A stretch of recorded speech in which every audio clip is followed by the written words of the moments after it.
Namaste, everyone, and welcome to Satsang.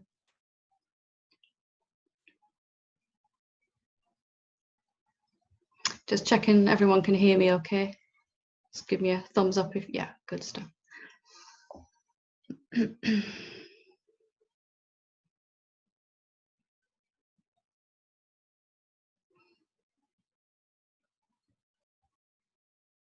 So as you probably know, if you've joined Satsang here with us before, I'm always looking for a more direct and a simpler way to help someone to come to realize what they truly are. So tonight I wanted to go through a particularly effective method that I've been using and that helped me when I was trying to recognize what I am.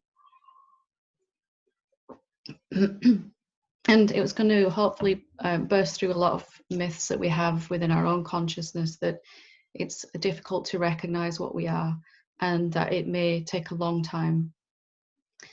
And that is going to be true if we believe that thought. We're going to experience exactly what we believe. So no matter whether you've done this with me before or not, I'd ask you to come to tonight's satsang just with this openness to experience whatever is going to happen in this session tonight.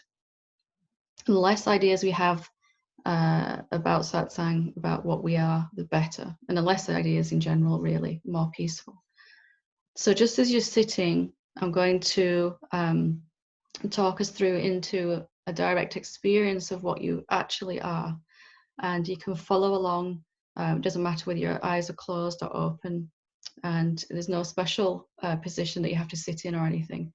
It's just to follow along and confirm inside yourself what I'm saying.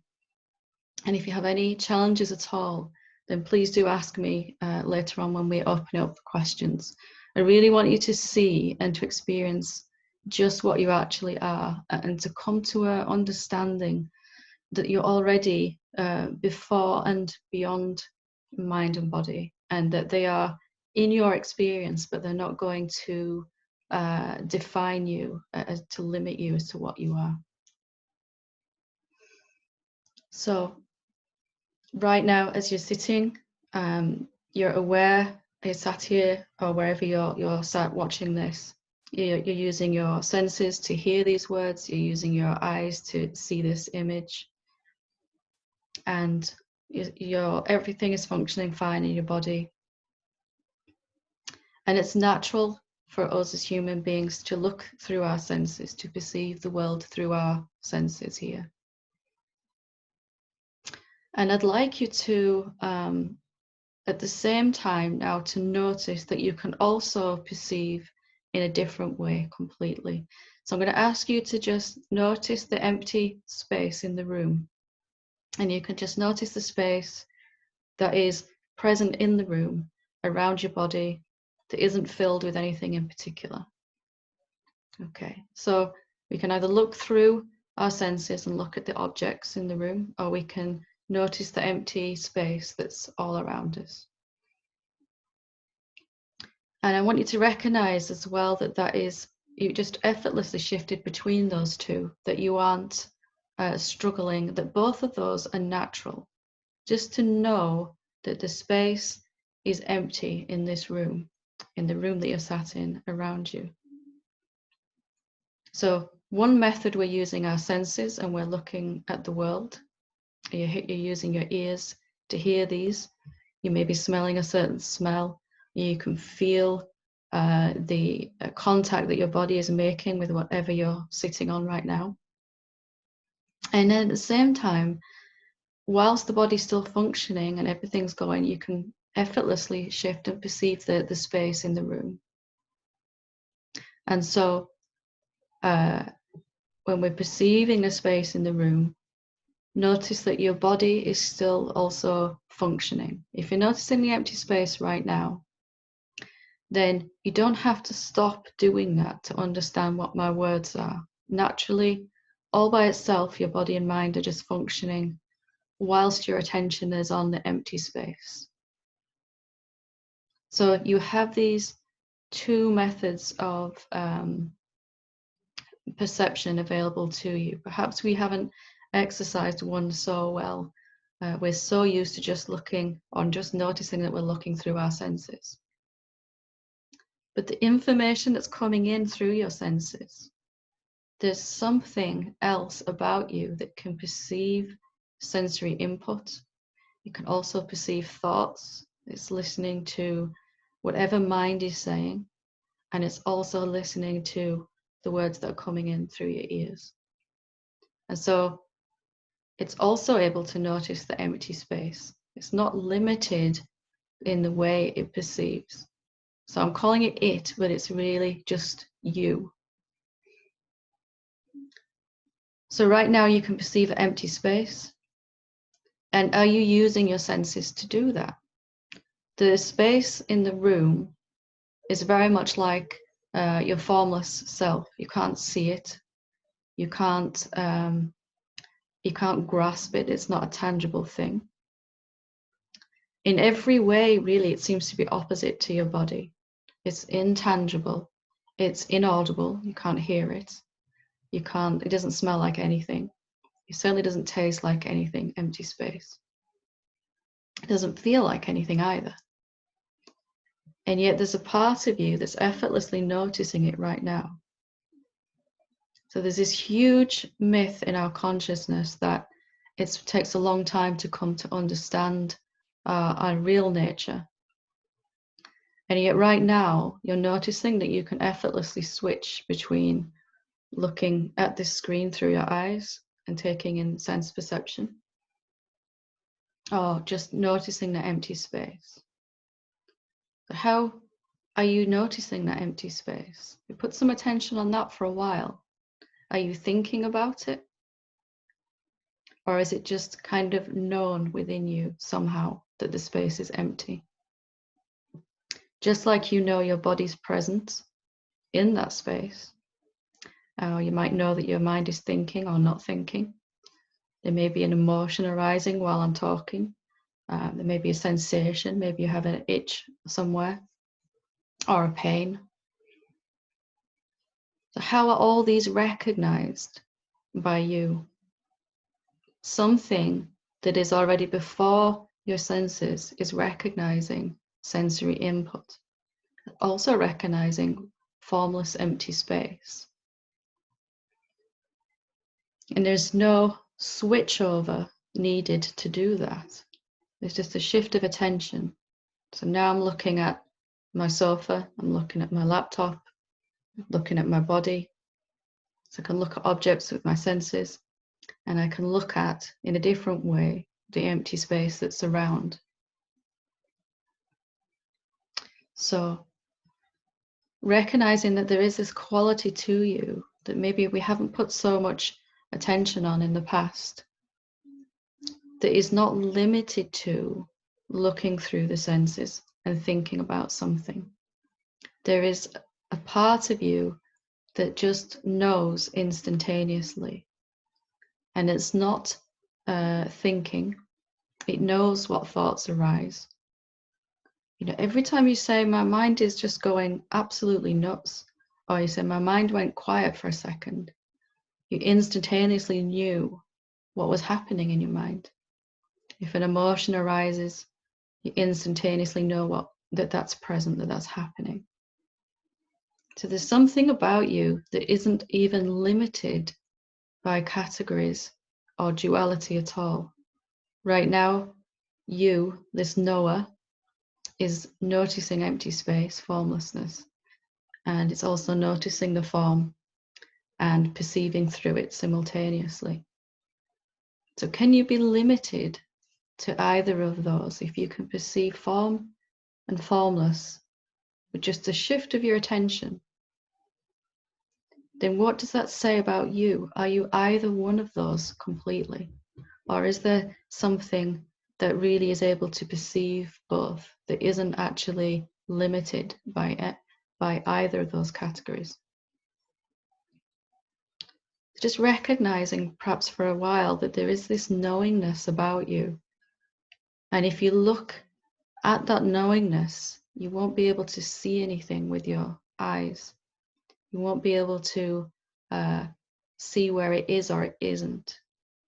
There's just a sense that I know that I'm recognizing form and formlessness. So it's just a shift of attention to recognize the knower that's always present and always watching.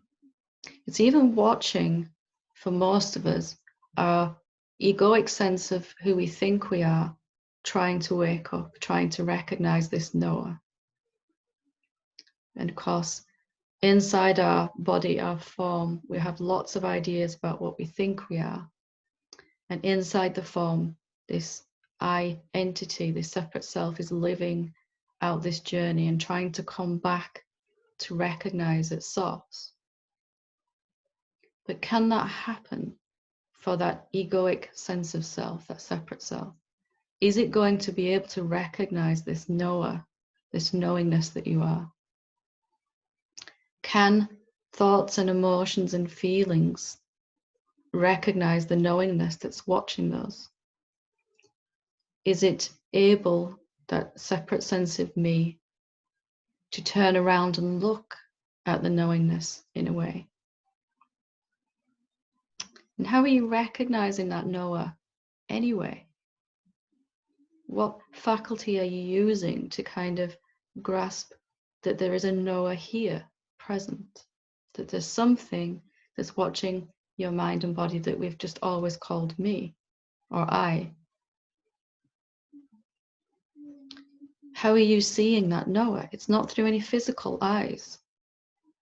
And it's not something that you can hold. It's very much like the empty space, except it's not even limited to empty space. It's instantaneously able to perceive both with effortless ease. And is this knower changing? Is it becoming anything? Or is it just always been the same, watching the passing phenomena of thoughts, emotions, experiences, and outer objects seen through the senses? So these are all just questions I'm going to ask for you to just investigate, see if you can confirm them and answer them inside through this recognition of what you are. And if you can't answer the questions, or one of them seems particularly challenging, then just to want to know the answer to that question is going to begin to bring it around for you. So this knower, this knowingness, is ever present, and it just feels like I'm here, and it knows, it can know its own self, it can notice the knowingness, or it can notice the sense of time and space. It can notice movement of objects coming and going, thoughts coming and going.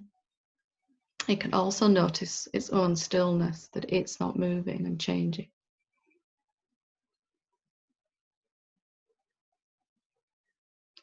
So there's something about you that's not, it's looking through your body, your form, it's looking through your mind, it's thinking about the world through and itself through your mind. It's experiencing itself through the body, but it's not limited to the body. So just to come in to recognize that there's something else about you that perhaps you've really put any time and attention on before. Perhaps there's been this idea that it's very difficult to recognize. But simply by noticing the contrast of empty formlessness and form, you could see that you're not limited by either of those categories. If you were only the form, you couldn't recognize the empty space or the knower. So usually the question arises for most people at this point, and it did for myself, definitely. This idea that, okay, I can recognize this, that there's something about me that's intangible and formless and doesn't seem to have any edges and limitations. And it's not changing, it's not becoming anything. It certainly doesn't seem to have any goals or a to-do list. It's not doing anything. It's just, it kind of is. You know, I can recognize this when I'm sat in satsang, or when I'm really paying attention in my own contemplation, my own meditation. But how do I live as this? What happens after satsang when I've seemingly lost awareness of this? How do I come to a clear and profound recognition that this is always here? And how do I establish myself as this? It's a question that everybody wants to ask, they want to know. I want to ask you to challenge the idea that there's anything at all you have to do to live as this. When I asked you to recognize the form and the empty space, the formlessness, you were the one already seeing it. You didn't have to take a step back even. Your attention may have been moving, but you were already knowing whether attention was looking at the form or the formlessness. You were already there. And if this knowingness that is your real being isn't actually doing anything, then what is it that's asking this question? How do I live as this? I see it sometimes and it seems to disappear. Is it the knowingness that's asking that question? Can it disappear from its own sight? Can it be obscured? What can obscure the knowingness from seeing itself? Can anything appearing in front of it obscure it? Can anything appearing anywhere obscure it? Where is this knowingness precisely? Can you say where it is? You know it's here because you're here and you know it. Is it limited? Can it be blocked by a thought? Is it lost when attention wanders away, or is it still right here watching attention?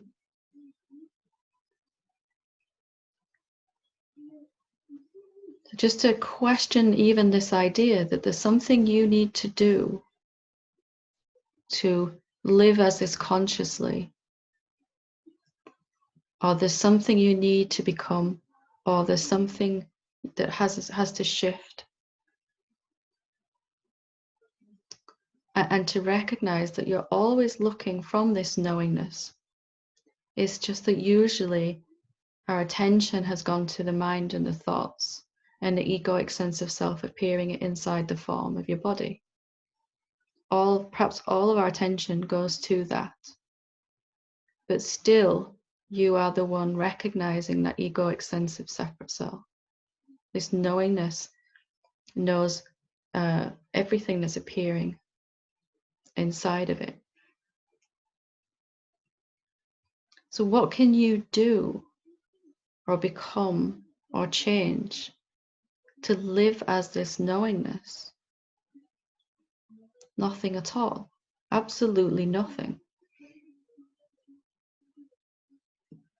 So your mind and your ego won't like that. They will say, ego will say, well, there's something I have to do to get there because I'm not living in the same experience as those great sages and teachers that have walked this planet. But can that voice ever get back to the knowingness? Or is it always going to be appearing in front of the knower, perceived by the knower that is the real you? And maybe you've never really looked at what you meant when you said, I know. I know. This I is not the typical way we define ourselves. And yet it's the most fundamental thing that is always present about you, always. This knower is still here even at nighttime, and it's watching. The waking state has disappeared. The senses, something is no longer paying attention to the senses at nighttime. The knower is watching, and there's nothing to know at that time. As the body sleeps, and then maybe some dreams appear, and the knower knows the dreams. And then even that state passes, and the waking state comes back. And then it's watching through the senses again, this knower that is you. All the while it's been here. But the attention has been on this separate sense of me, my thoughts, my feelings, my goals, my dreams, my desires, and then eventually even my awakening, something making this huge effort to awaken, but still it's happening in front of the knower. You know that something within you is striving to wake up, to come out of the dream.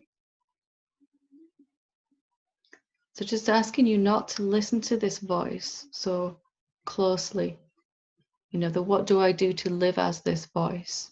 To question even, is that my issue? Do I have to do anything actually to come to recognize and be established in that? Can you ever not be this knower? Did you ever actually become that sense of someone that's happening inside the knowingness that you are?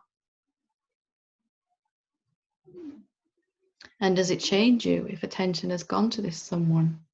Has the knower actually changed?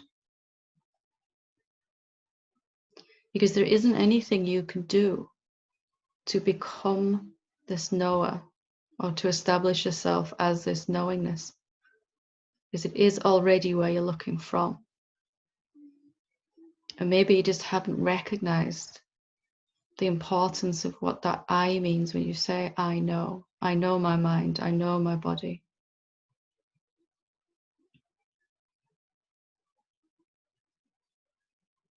So this thought appears in our separate sense of self, our ego, that says, I want to wake up.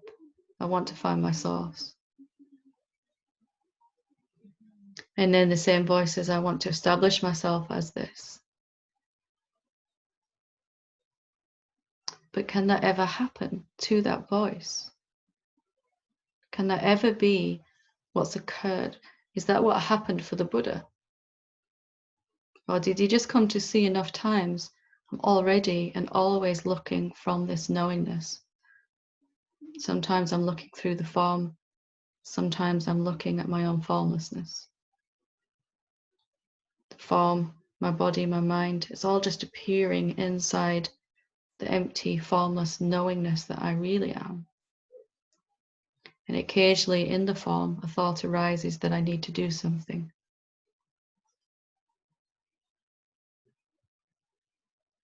And what happens in your experience if you don't pick up these thoughts quite so easily? If you don't agree completely or at all that you can be disturbed, that you can be anything other than this knowingness?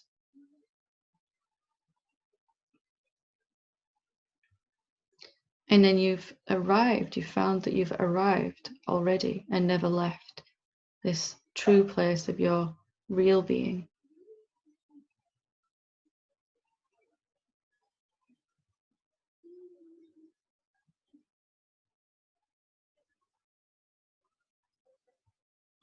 So perhaps the most worthwhile part of this investigation will begin to undo these ideas.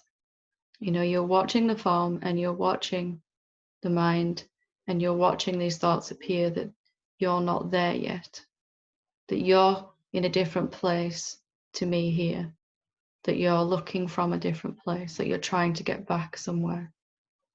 Well, of course, it's going to seem that way from your egoic sense of self. It will look and it will try to understand this knowingness, and it will perceive it as different to the separate sense of self. It cannot see that the separate self is appearing inside the greater being that you are, the knowingness. And it can never see, and it's not supposed to see, most importantly. Nothing has gone wrong there.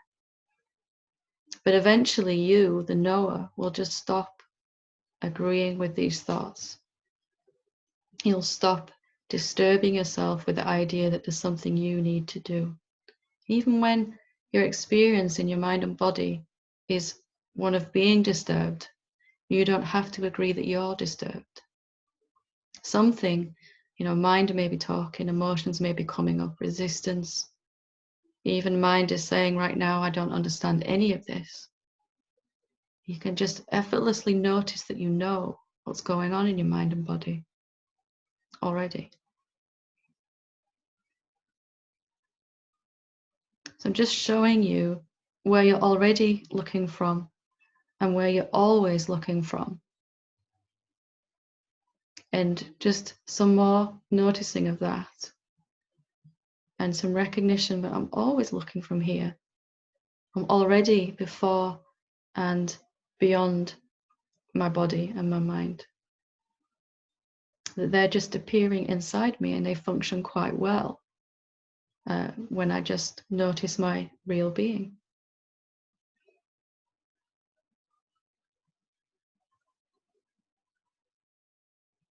Just noticing that silent knowingness that recognizes thoughts and phenomena.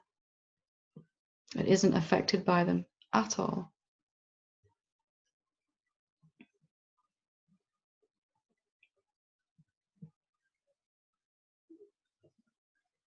Just some time spent consciously paying attention to the knower that isn't an entity. Knowingness perhaps is more appropriate. Knowingness without a someone that knows. That perhaps this is where you've always been speaking from when you say I know. Maybe you thought you were referencing your separate sense of self, but it's really always been this knower that's talking about itself using your body to do so. Is it limited by anything, this knowingness? Does it even need a body, a mind?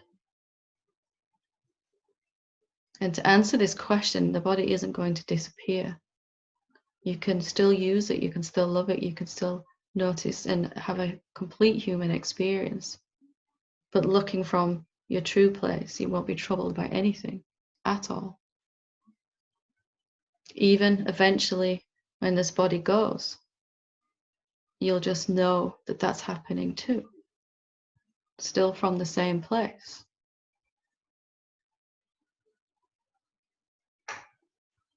So does this knowingness even need to establish itself here? Does it need to be more convinced that it knows?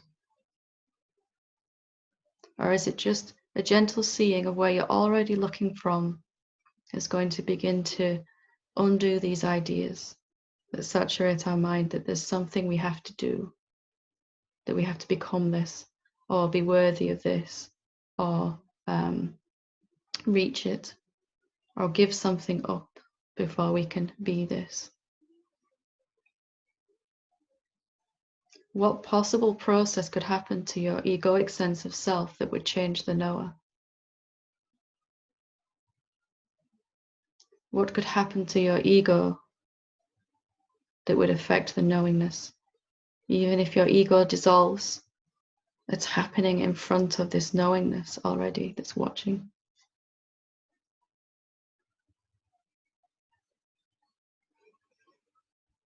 So if you only put attention on your mind is going to tell you it's a long way back to this knowingness, and it's a whole journey, and that you're not ready, and that you can't do it anyway, and that you're certainly not worthy enough to become this knower. That only happens to a few beings who are lucky or have some good karma or something. Or you can recognize the knowingness, just instantaneously aware of those thoughts and yet not affected at all by them. It's not on a journey. It's not trying to get anywhere. It doesn't even need anything to know in its experience. It's just happy knowing. Whether there's nothing to know or lots to know. Whether the space is empty or full. Whether there's thoughts or mind is quiet. It remains the same. It remains unchanged, this knowingness.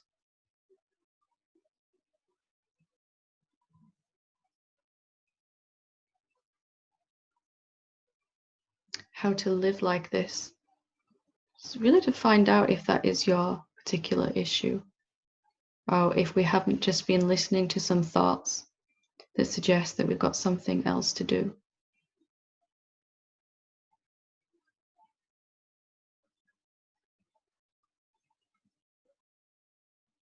Noticing as well the effect that this has on your mind and body too. To recognize where you're always looking from is going to leave your body and mind feeling quite relaxed and peaceful, content. And it is absolutely impossible to suffer from this place. Even if your body is in pain or your mind is in pain, this knowingness is just compassionately watching mind, not trying to change anything at all.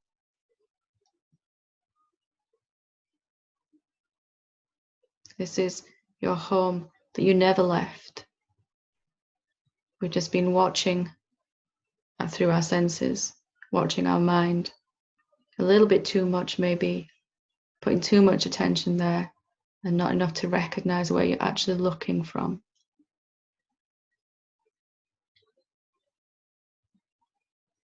So to recognize this knowingness, did you do any special exercises? Did you have to transcend your karma?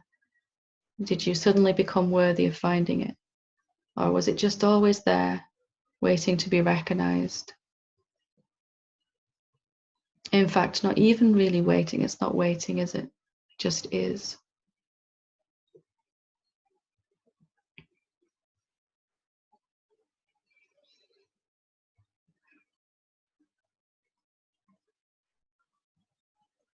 I just recommend coming back and recognizing, doing this again and again, seeing this again and again. And it's just gently, as you're conscious of what you actually are, it's gently destroying these ideas that there's something you need to do, that there's some other thing you need to become, or that you're not already established as this. You're just looking through the mind and body, looking at the ego and not from it. It's happening. Ego is happening inside you, and it's really nothing to do with you. Recognizing, I'm just watching that too. I'm just noticing. There's a knowingness of whatever ego does or doesn't do.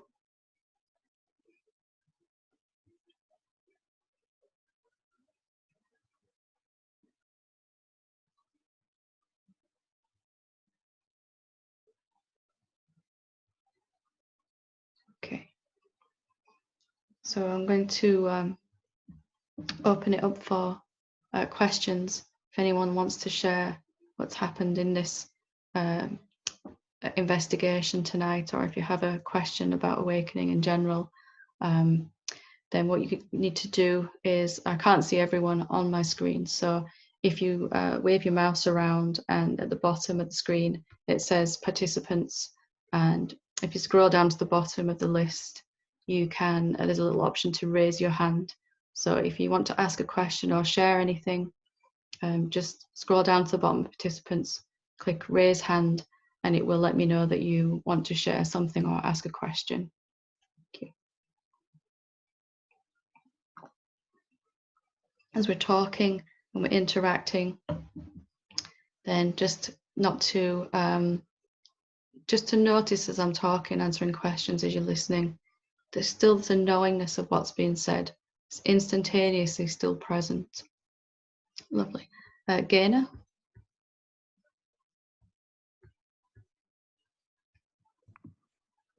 Hello, can you hear me all right? Yep, can. Wonderful. Hello.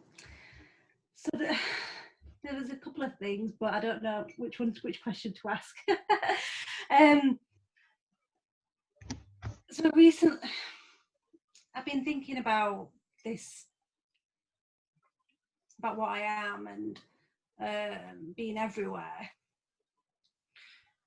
I still get a little bit of doubts when I think, well, when my eyes are open and I'm perceiving objects with edges. Yeah. So if the formlessness and how they're both the same, when they seem to be different. So what are you actually asking? How to recognize that they're the same? Yeah. Okay. I thought I had it, but I just thought I better check before we go off on a tangent. It's a really good question as well. So, so if you just pick an object in the room, maybe the laptop or whatever you're watching on, it doesn't matter. Just pick a particular object.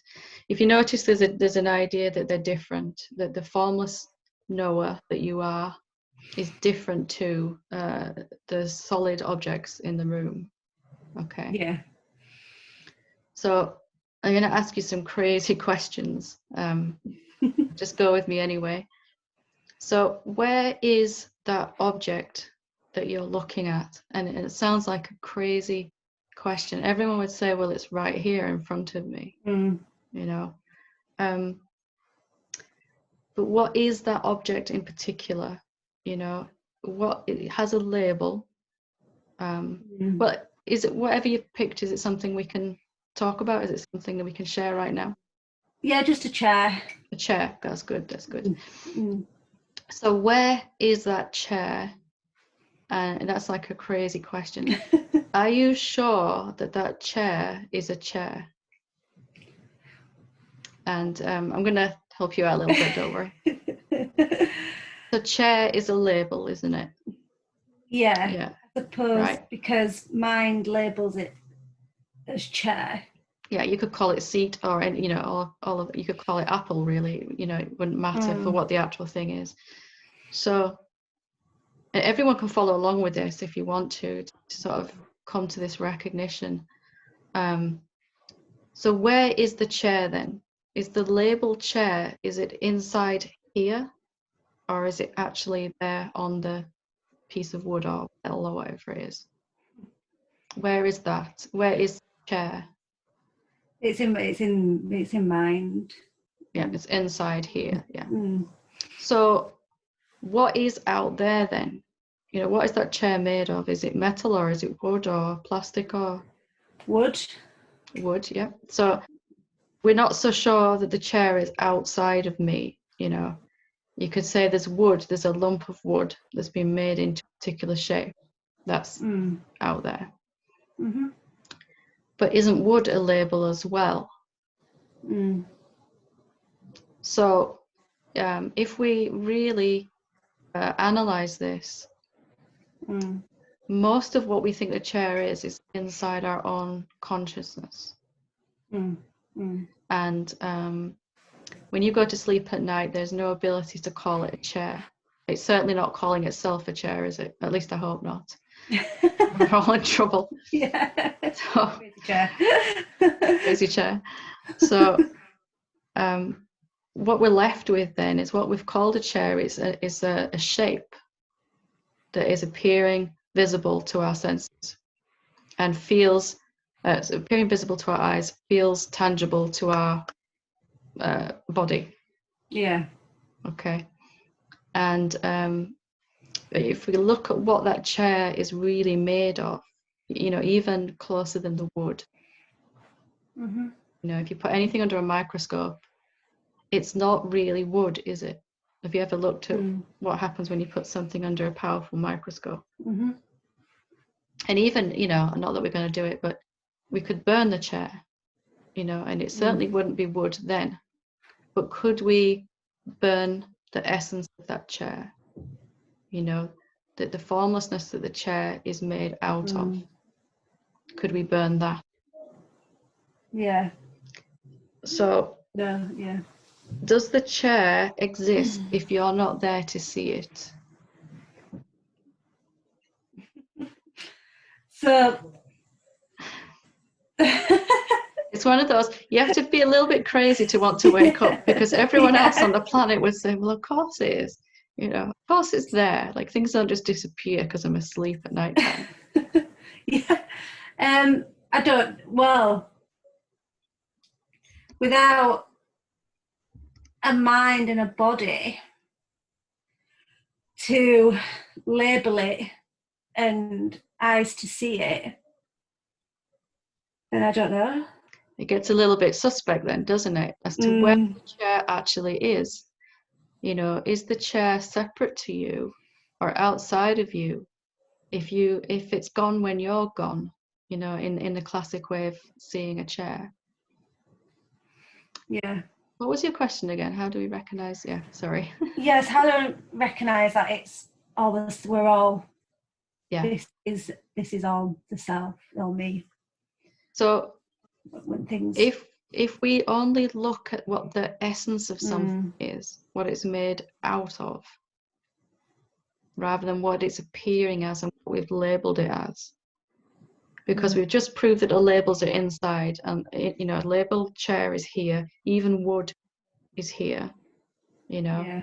And lots of other thoughts about the chair, how long you've had it, when you've used it, whether you like it, whether it's comfy, you know, or not comfy. All of that is all in here, isn't it? Yeah. But when you actually look at what it actually is, do you get, you know, the answer that you're going to get from that question? You'll be right back to the formless awareness. Right? What is this chair? Sounds like a crazy self-inquiry question. You know, it's like you get arrested for probably, you know, taken to the loony bin for wondering, what is this chair? But if you sort of dare to ask that kind of question, you can ask it with anything. What is this body? What is my mind? What is my cat? Eventually, the answers will come back to the silence of your being. Yeah, and I like what you said then about it's only a chair while it's wooden and in that form, but it can be, you know, the wood can be burned, or We could disassemble the chair, make it into a toy. We could use it to make pencils. You know, we could do all kinds of things with that wood, couldn't we? And it certainly wouldn't be a chair anymore. But has its essence changed then? No matter what we do to the form, has its essence changed? So is it really a chair? Was it ever actually a chair? Or is chair just a name for this particular shape that we've given it? You see? Yeah, see, yeah. If we look at what things are called and labeled, then it will appear that there's a whole world of objects out there, even just in that room that you're sitting in now. You know, clock and window and mirror and all of that. But if you look at what everything is made out of, then it really gets just to be this one homogeneous formlessness that's appearing as all these shapes. But all these shapes depend upon your shape, your form to perceive them. And you can tell that because in deep sleep, they're all disappeared out there. All the shapes have gone. You know, mind says, well, you know, somebody else could come in and still see them. They're still there. But if you are everywhere and everything, then there's only the one being perceiving those things. So just to switch how you, if you call it a chair, then it's going to bring back all these memories about the chair.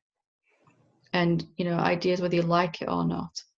And when you last use it, and it'll seem like a real and separate solid object.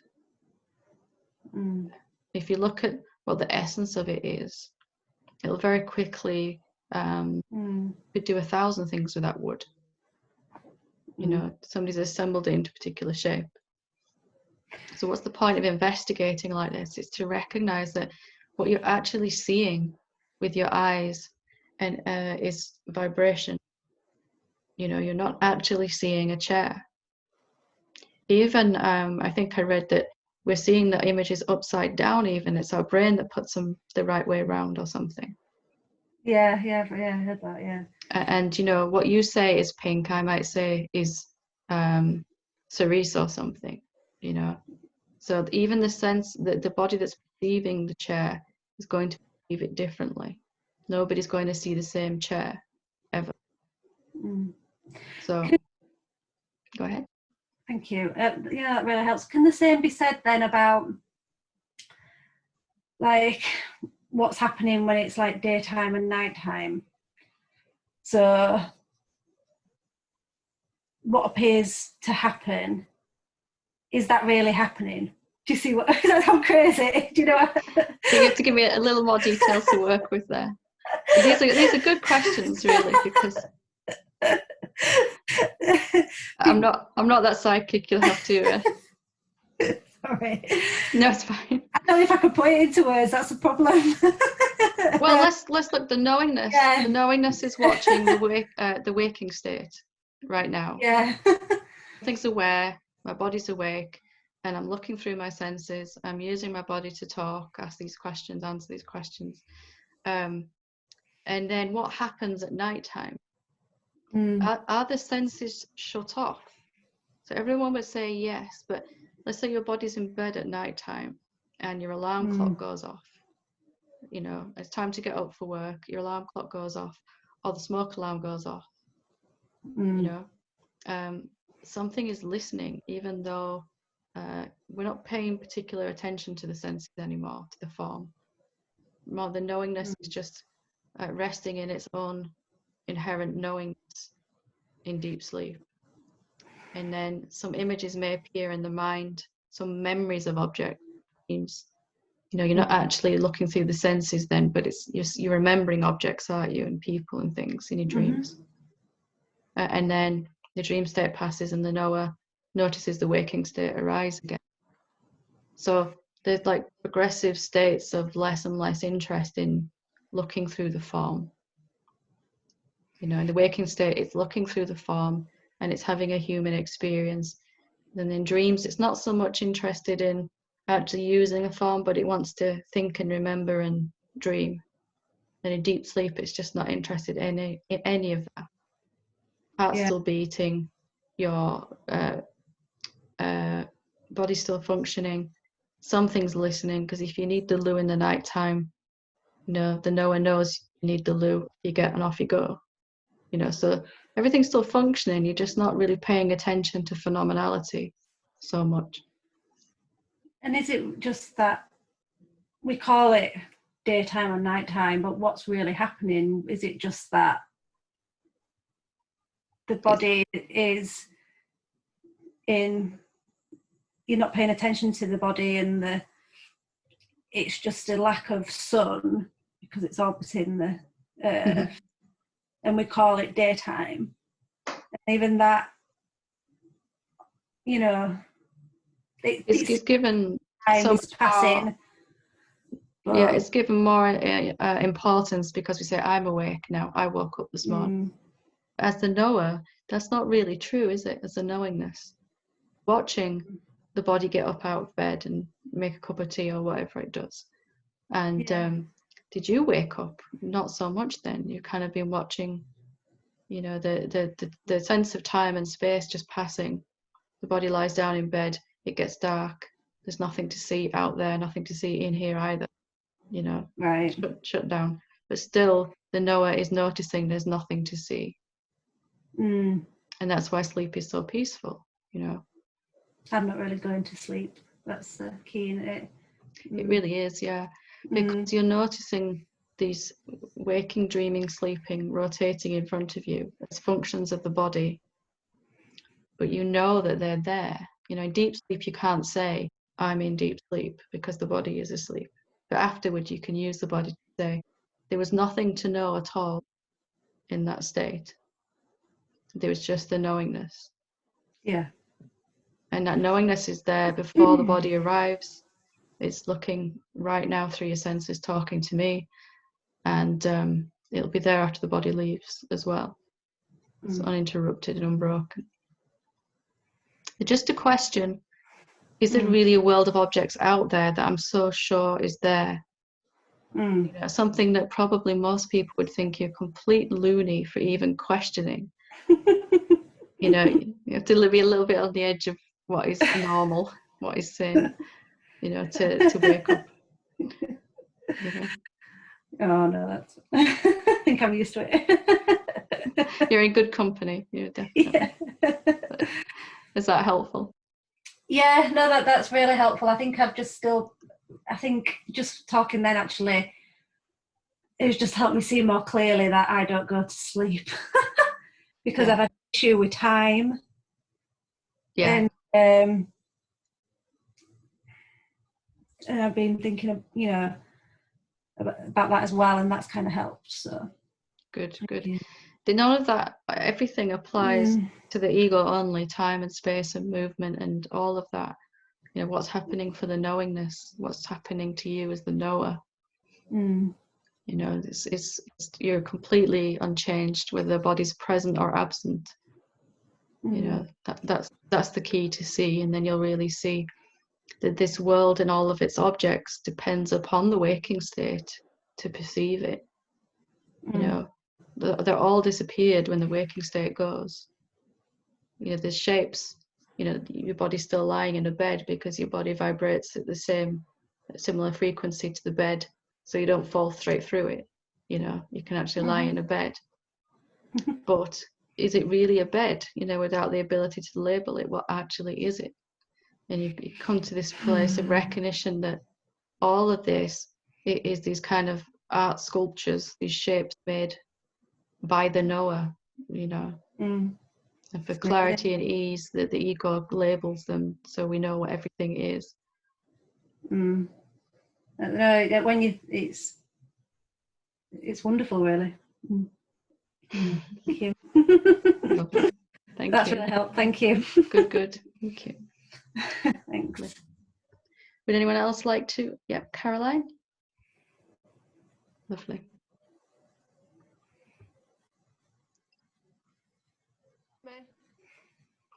Hello. Hi, can you hear me all right? It's a little bit broken.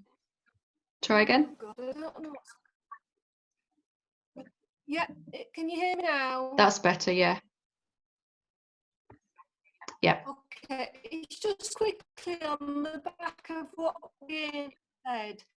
Is Helen, if it's all an illusion, why do I see the same illusion every day? Oh, can you hear me? Yeah, yeah. So if it's all an illusion, why do you see the same illusion every day? Yeah, because I often contemplate this and I wonder why, if everything I see is a reflection of my inner world, why does it look the same every day? You know, the view I'm looking at, the house, the trees, the cars, it's the same every day. And I sometimes wonder if at any point that might change, and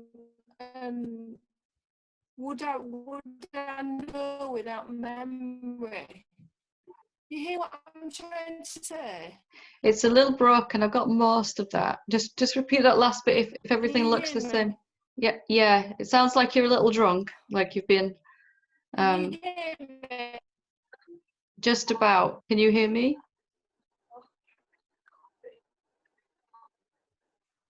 Yeah. Yeah. It might be easier actually if you type your question in the. I'm definitely not. It might be easier if you type your question in the chat box. I've had to stop and come back. Okay. Or maybe turn your camera off while you're asking the question. It might help your connection there. All right. Okay. Okay. Let's try that. I'll do it tomorrow. I'll do it on the dissolving. Actually, I think we're all right now. See if you can ask it again. Is that better? Yep. Yep. Try again now. Can you hear me now? Yep. Much better. All right. Okay. Yeah. I just often wonder if form and formless is all the same and it's an illusion. I'm dreaming. It's a dream. This is my play. This is what I see. This is an illusion that I'm seeing all the time. Why that illusion looks the same? Well, there are some appearances. You know, the objects are appearances. Can you hear me okay? Yeah, I can. Yeah. Yeah. So some objects the objects aren't separate objects like we were just going through with Gainer, but they appear to be here as a separate object, like a house or something. Yeah. And those shapes, some of them come and go very quickly, like thoughts. Some of them take longer, like your car, it lasts a certain amount of time. And then some of them last even longer, like a house or a planet. And then even the universe itself, is a kind of appearance, isn't it, inside you? Are you with me so far? Yeah. So yeah. So if you can see that, just because they seem to be here for a long time, doesn't mean they're actually what is ultimately real. And even the universe itself fits into that category because it's not permanent, it's not always present. So the illusion is not the appearance is here, it's always going to be here. Like even now for me, it looks like there is a room full of objects, even now, right? Yeah. That is never going to change because I'm using my physical senses to perceive things that are in the visible spectrum for my eyes, so that won't change in itself. That is not the illusion that we're talking about. The illusion that we're talking about is our obsessive tendency to label things and then to believe more in the label than to actually look at what the actual thing is. So I might be more, if I meet you and have a conversation with you, if I'm so much remembering how a conversation went last time, and maybe we had an argument or we didn't get along, or I was rude to you and then I feel guilty this time, I'm completely missing what you are in that moment because I'm caught up in my ideas about you, which are in here. Can you see the difference? Yeah, I can, yeah. So the illusion is that Caroline is out there separate to me. But where do you exist? If you are a separate being, where do you exist? And really, it's in the thoughts in your head and the thoughts about you in my head, isn't it? That's the kind of illusion that you're out there separate to me. That's the shapes will come and go, just like waves arising on the surface of the ocean. But Caroline or Helen are the illusion, really, aren't they? The labels that we give those shapes that we believe in completely. Yeah. Of course, the ego is a kind of shape, and we call it me.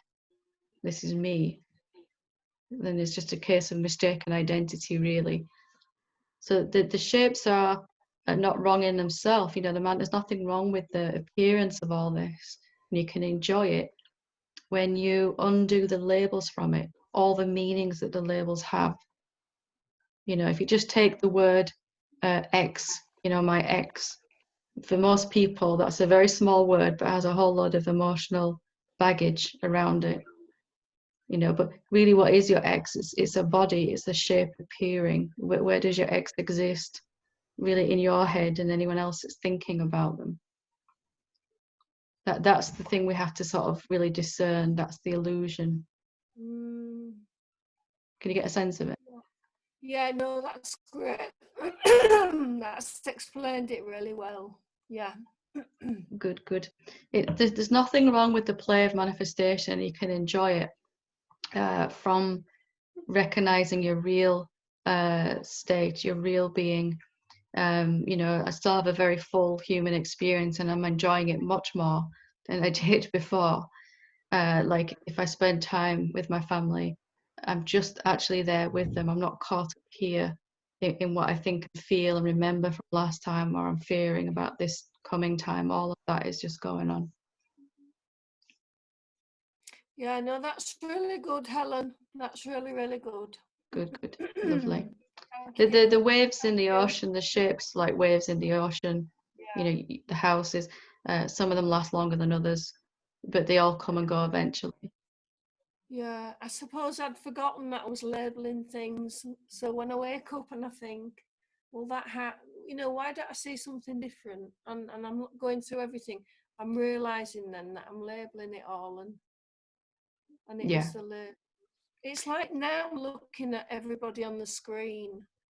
I sometimes look and I think it's not really happening. This is just me. There's only one person on this Satsang, yeah. It's only me, consciousness, and you're all me. Yeah, I spend the whole time talking to myself. Yeah. That's it then. Like I asked you last year, or in February, when I emailed you late at night and I said, you are not real. I know you're not real. It was really freaky. Well, I'm not. I am real, but I'm not outside of you. That's the illusion, isn't it? That I'm separate to you, and that's the one thing that disappears. All these shapes are just appearing inside you. Even the universe itself is a shape. So, and it's coming and going like everything else. It just takes a long time in earthly years to come and go. So, wonderful. Okay, thank you. Thank you. Lovely. Okay. Bash, yep. We'll make this the last question.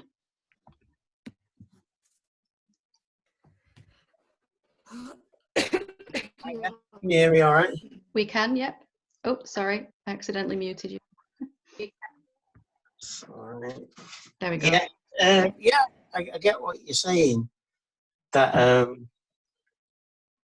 the question of how to live from the space or how to live from being is irrelevant, since it's irrelevant from the point of view of being.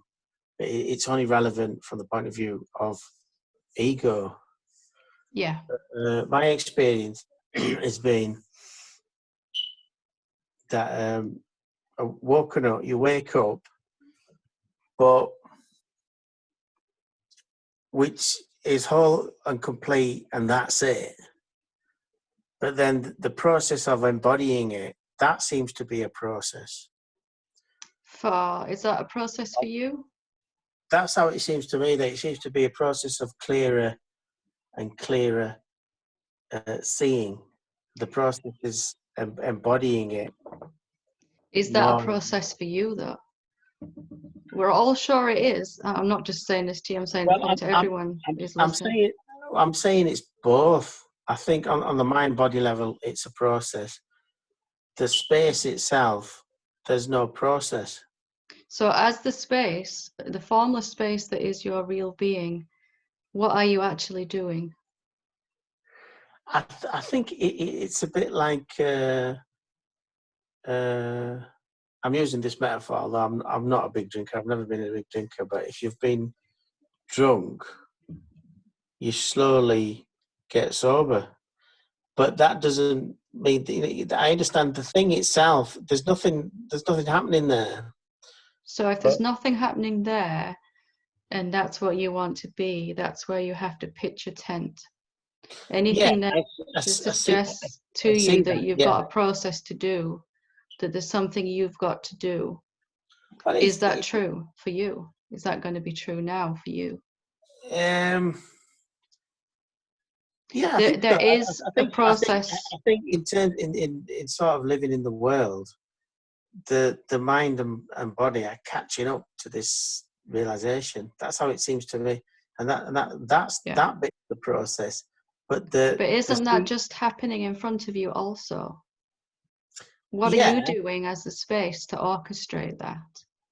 No, I think it's just it's a natural thing. It's like last week we were just discussing about how self-inquiry can facilitate the process. But that essentially is also a doing of something to something that needs no doing to it, if that makes any sense. Is self-inquiry a doing, or is it more of a seeing? And knowing? Isn't self-inquiry just coming to see, an actual looking and seeing? This is what I actually am. Yeah. It's not a doing. All right. It's a doing to get to a seeing. It's not a doing. It's a looking and a seeing. Looking. Yeah. What is doing is ego. Ego's trying to do something. But the self-inquiry itself is just like standing in front of a mirror Right. What Yeah. do you have to do when you stand in front of a mirror? What do you have to do to see your reflection?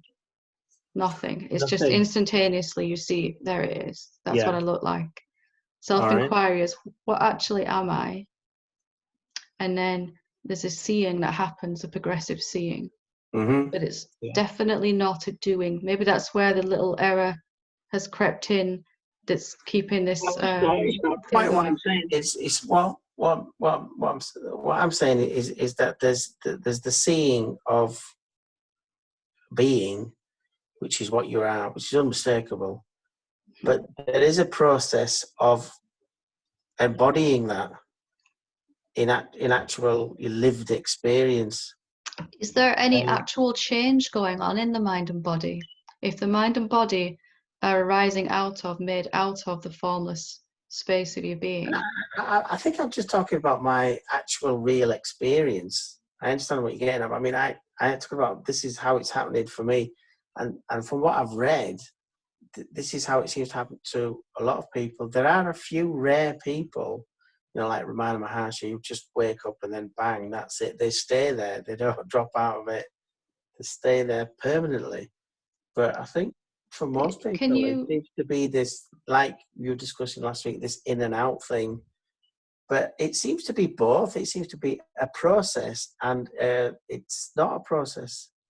Yeah, agreed. But you just have to be sure which one you are. Are you the one going through the process? Oh, I am sure which one I am.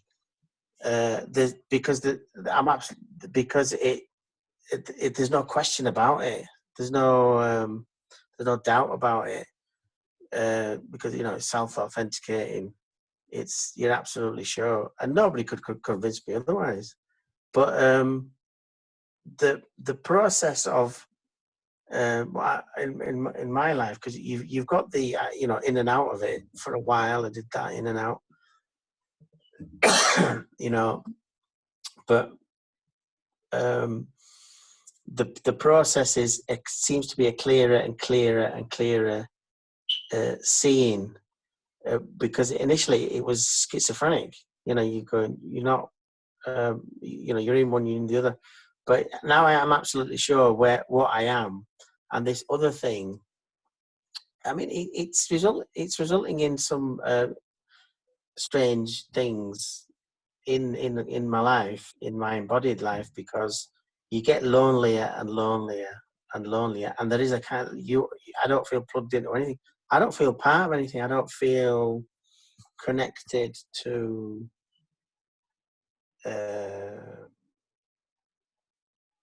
other people. It's not that. Just ask you to have a look and see. Not in a negative way. Not in a negative way. It's just. So what's the problem then? There isn't a problem. I just think I heard what you were saying early on, and that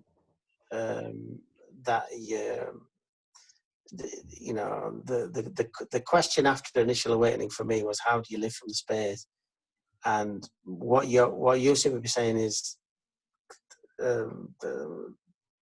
that's not the question, because you are always the space, and it's not a relevant question if you see it clearly. But on the other hand, it will seem like a relevant question at first, won't it? It'll seem like, and then that's got to be seen. Yeah. So what I'm saying is that yeah, there's nothing to do. You see the space and that's it. But I think there's also a process. It seems like it has been for me. It's for me. There's a process after that of seeing clearer and clearer, and it becoming more refined and more embodied. Or is it just that the mind and body are? Is it just more that the mind and body are less and less cluttered with thoughts about what you are not? It seems to be, the process seems to be a reconfiguration, although the being doesn't need to reconfigure it. But once that's kind of, I don't know what the language to use, switched on, the whole rest of the system has got to come in alignment with that. And that, I think, is a process. Just to allow that light there's just less and less disturbance, less and less idea about what you thought you were is being entertained. and that just results in a clearer mind and a quieter Yeah, mind but and that, a clearer seeing. yeah, that's the sort of paradox I'm experiencing, is the realization of being is whole and complete. There's nothing to do, but at the same time it deepens, Mm-hmm. and Yeah. that's a paradox, because why does something whole and complete need to deepen? You know, but Find out if there's a sense of deepening, but from the absolute place of the knowingness, where there is no time and space, all that's changing is the appearance, the type of thoughts that are going through the mind become ever more pure and sattvic, and ever more about the self, and less about the someoneness. That gives the illusion of change with the passage of time, but it's really just more and more of the truth being allowed through the body-mind vehicle. That's not necessarily a process. It will seem like it from time and, from the perspective of time and space. My mind used to be a lot busier, now it's quieter, or my body's feeling a lot more peaceful than it used to. But is that actually a process that's happening in time if there isn't really any time? Or is it just that with the clearer and clearer seeing, there's less and less thoughts being entertained about what you thought you were, and therefore that's experienced as a change? It takes a little bit to wrap your head around it at first, but there seems to be a process, but really it's just a changing scenery, different types of thoughts, and less, sometimes less thoughts. Well, the kind of idea I've been having is this idea of alignment, where things are just coming into balance with the being. Yeah. That's a kind of rebalancing, something like that. But I don't really know. You're just less and less disturbing yourself with ideas that upset the body and mind. That's how it was for me. Less and less disturbance happening in the mind. Thoughts being entertained about having to do something, having to become something, all of that we believed before, which disturbs, creates this sense of unease inside the body. Because there's less future.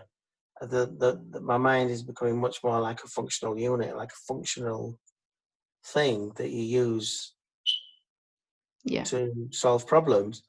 But I don't think that much, especially I've stopped making plans about, I stopped thinking about the future. This is not intentional, it's just something I've noticed that is happening. I'm not thinking so much about future. My relationship with time is changing. This morning seems like years ago. It's the same as the timelessness. It becomes more and more pervading through all of your life. Your body's quite capable of functioning in time, and it'll turn up where it needs to be all by itself at the right time, usually. When we just notice our real being, that's just happening more and more without having to get in the way of that process like we were. So it's good. Yeah. What I'm feeling is I'm more not. I thought I was this ego, this I, having thoughts and controlling something, but I'm actually this presence, which is not thinking. No. It's a space, and it's just presence. It just knows. It's the knowingness, the presence, whatever you want to call it, awareness, self, and it's just watching everything. That's all it's ever capable of doing, isn't it? But it seems to be a shift from thinking to this space, to this presence, which only from the perspective of the ego, from the perspective of the real self. Nothing at all has ever happened. Yeah, that's exactly how it seems. That exactly is how it seems. Because the space doesn't think. It's like I think of it in terms of different operating systems. The ego's got an operating system, and the space, because it's not a thought operating system. It's before thought. It's the source of thought, isn't it? So it's not affected by mind. It's sort of an experiential operating system. Yeah. And A direct looking and seeing of what all this actually is, rather than operating from up here. right, yeah, because I'm getting the sense that it works by itself. Yeah, absolutely. Always has, always will. What mind thinks is going on is just what mind thinks is going on. It's just doing its thing, isn't it? Yeah. Lovely. We shall leave it there. Thank you for sharing that, Bash. It's good to discuss. Just my confusion, really. Thanks. I don't know. It probably sounds mad. We're all a little mad. Thank you. Yeah. Lovely. Okay.